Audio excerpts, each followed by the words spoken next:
Will the new balance of power mean big changes for energy policy? Ana Unruh Cohen with the Center for American Progress says look for Democrats to focus on reducing oil consumption and increasing the use of biofuels. Ben Lieberman is with the Heritage Foundation. He says there may not be as big a change to energy policy as people expect. Folks, thanks for being here. Ana, let me start with you. You think those are the big changes? Are they really going to happen, though, when we have divided government?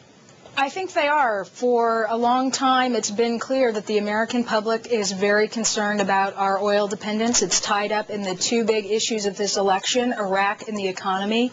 There's bipartisan support for things that will reduce our oil consumption and increase alternatives. So I expect we can move forward on this issue.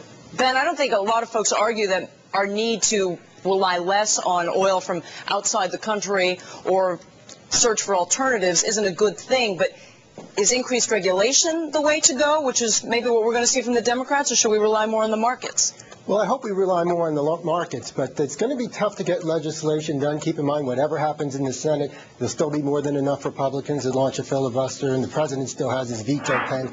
And in fact, on energy, you can argue we've already had gridlock all through 2006. Not a single energy bill has been passed since the big energy bill in 2005. It's still going to be tough to get things done in this climate. All right, so Ben, we're showing your energy policy wish list: expand the free market, reduce restrictions on domestic energy production, and streamline energy regulations. Ana, do you agree with those ideas? Well, I think for the past 6 years, we've had a drill first and streamline regulation energy policy, and that hasn't really gotten us where we want to be. I think American people voted yesterday for change, which is a clean energy policy, which is increasing energy efficiency. It's bringing on alternatives, and it's moving forward in a way that creates new technology and new jobs and industry here in America. And so we're showing your wish list: focus on reducing consumption, more efficient transportation, more rail use, lower greenhouse gas emissions, efforts to tackle climate change.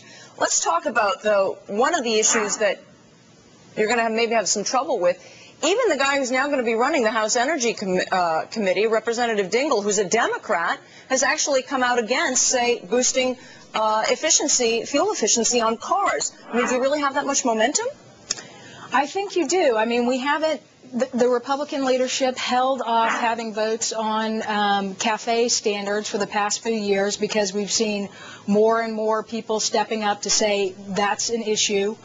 Obviously, Representative Dingell has concerns back in Michigan. I think there's a way forward. Michigan's already stepping up on flex fuel vehicles, on biofuels. I think there's a way forward that everyone can agree to, Democrats, Republicans, and the president. Ben, what do you think happens to energy prices in the wake of the Democrats now controlling the House and possibly the Senate? Yeah, well, a lot of things we're hearing about now are code words for raising energy prices. Ethanol mandates, biofuel mandates occur. You have to mandate these alternatives because they're more expensive and can't compete otherwise.